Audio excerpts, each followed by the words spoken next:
Ravi, welcome to the New Property Show. It's a pleasure to have you on here today. Thank you, Steve, for having me. Your business, Sunrise2Sunrise. It's a big business, specialises in NDIS facilities. You've got quite a large staff, but I mean, let's go back and see how this business was established. How long have you been in business?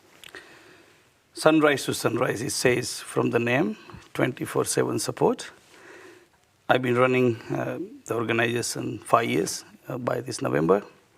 How it all started, so I was involved into the NDIS transition to the Victoria as a new way of helping people with disability. Mm-hmm. And I saw that the education around the changes was not done as much as it's supposed to be or should have been done.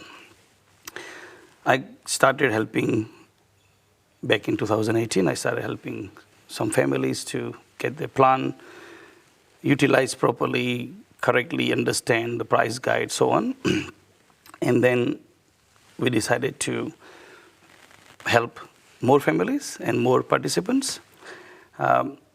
2018, when we started with one participant helping in the community, and from that day to where we are today, the motto and the work we do is providing the personalized support. So we don't have a box service that this is what you get.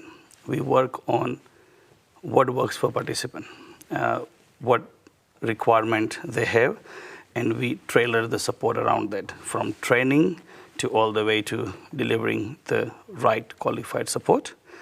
Sunrise2Sunrise currently servicing participant who is being very complex, and some is like top of the complexity on Victoria, where we found that they were not being able to given a right structure of support.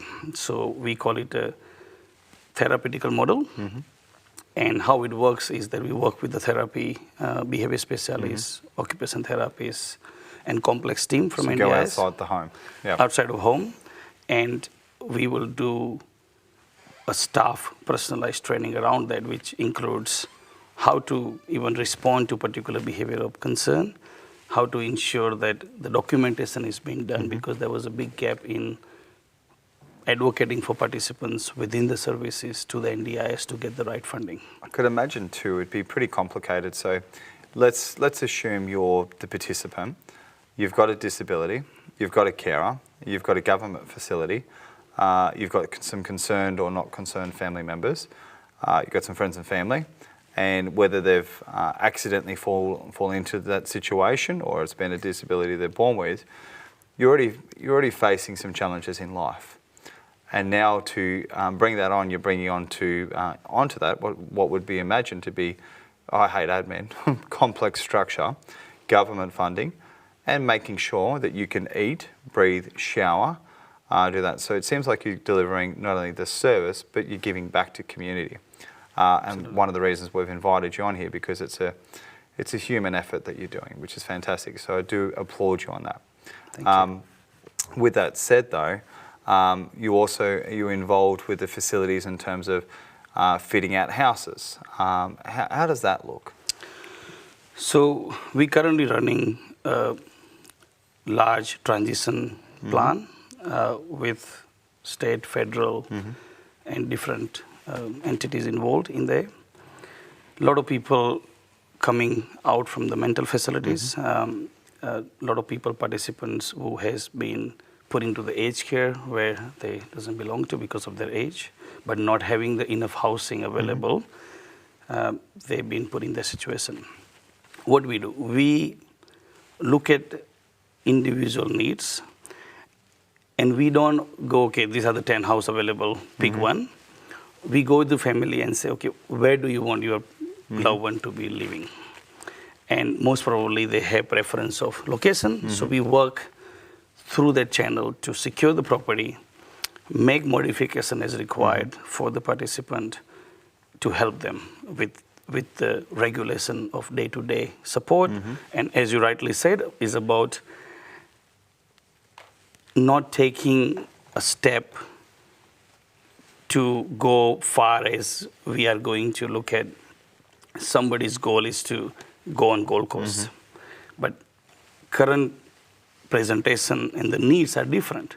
So in order to work towards that goal, every single day, every participant being addressed and given a scripted response through the therapy support, through our staff is key.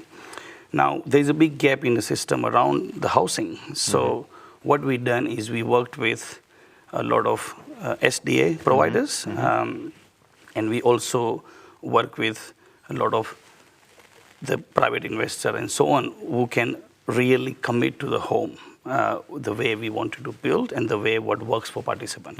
So a lot of consultation, a lot of discussion before even the home come in place. The transition, the largest transition program which we're working on from the hospital discharge to the complex crisis, that is like before I came to this, so I had a meeting, and when you sit down and hear what they have gone through, it is painful. But being able to navigate the system and being able to say that, hey, you know what, there is an option, this is how we're going to navigate, and these are the options we're going to give you, and you go and make a decision. So keeping the participant and family at the center of making choice and control, but providing our experience. So I've been working in the industry for nearly 16 years, and I've done a lot of different roles before I started the organization. So bringing that experience, having the solid team into the office with the 100 years combined experience of a lot of my senior managers, and being able to spend enough time to ensure that we are not missing anything. It could be simple as the participant needs a vehicle which has this particular car seat, and then really working through source that and have if we just put it in simplicity, and I know we're not going to put it into boxes, but there'd be a few things, and just maybe help me with the categories. So there's going to be transportation, there's going to be housing, then there's going to be care, rehabilitation, education if they have some goals and they'd like to do that. There's also some spiritual connection in there if they've got some duties that they'd like to fulfill. Absolutely. Then you've got family wishes to fulfill. Then you also have location to overcome. And then you also have funding also to consider. Is there anything else that's missing in there? Because obviously I know it's a 24/7, it's basically from A to Z. It is. Is there anything I've missed there? Advocacy.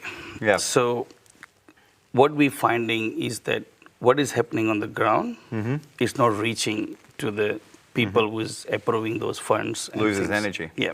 So continuity of that advocacy through the technology, through the right reporting, through the consistently follow up every fortnight or monthly, depending on the participant. And that is what allows us to ensure that the quality of the support can continue for the participant for the goal, because it's a long-term process. It's not 6-month build, you build the house. This is a participant or the person changes, and that could have been because they've been in trauma background, or they had whatever the history could be, or they're born with it, as you said. It's about looking at the person as a person and not as a disability, and working through that. Now, when we talk about the properties, what we're finding is a lot of businesses. So let me talk about 4 years ago. 4 years ago, you go and say somebody SDA, supported disability accommodation, and they wouldn't know much about it. Thanks to the lot of incentive by government around the dollar values, people decided, wow, that's great, let's start building the house.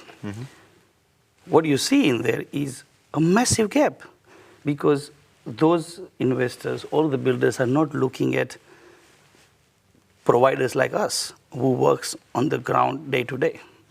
So what required through this, so I would appeal people that if you are investing in SDAs, do that, absolutely. But have a condition with whoever you're dealing with, that have you consulted a SIL provider, supported independent provider who is really going to deliver day to day. I think what we would find there, and I'm going to invite you back onto the New Property Show because this is such a interesting topic, is that some investors, and depending on who they are, and typically I deal with a lot of co-living. I've got friends that sell NDIS. There's also the renovation side of this to make a purpose, an existing house converted. But we forget the mission. And the mission is if you're going to buy an NDIS provided home, and for getting the return, because they're quite aggressive and they are very generous, but buy it also for the right reason. Correct. Buy it because you're providing life and opportunity to somebody, and make sure you've got the right provider behind you, so that one, your investment, which I think you need to protect yourself, doesn't fall through the cracks, but two, the person gets the duty of care, whether it's a low, medium or high level of care. It's important. And I want to thank you for what you're doing for people. I would definitely like to have you back on the show again. No problem. And I'd like to talk to you about your staff on the ground and some success stories. I'd love to have you back. So Ravi, you've been an amazing guest. Thank you so much. Thank you so much. Thank you for having me.